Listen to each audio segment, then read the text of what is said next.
In today's video, I'm going to teach you how to edit a cinematic travel video from import to export. We'll move through a clean, simple workflow so you can focus on telling a great story without getting lost in the software.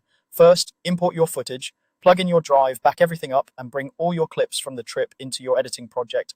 Keep your original folder structure if possible. It helps later when you need to relink files.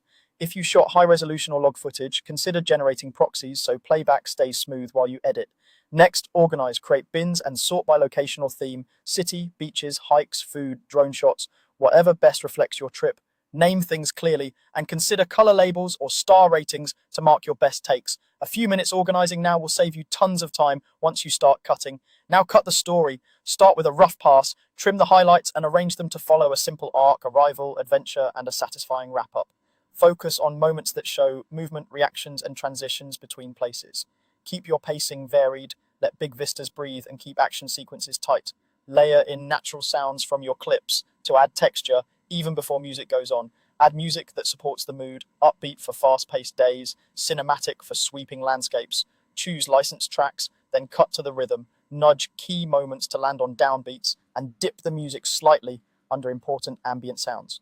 If the track has sections, use verse or chorus changes to mark different parts of the journey.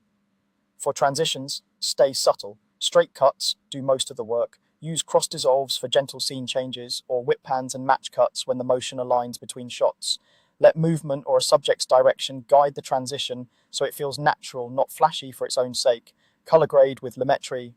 Color to create warm, vibrant travel vibes. Start with white balance and exposure, then add contrast and a touch of saturation.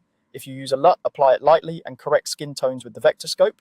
Keep skies rich but not clipped, and make sure your grade is consistent across the whole timeline. Add text and graphics for context. Simple lower thirds with location names, dates, or brief captions work well.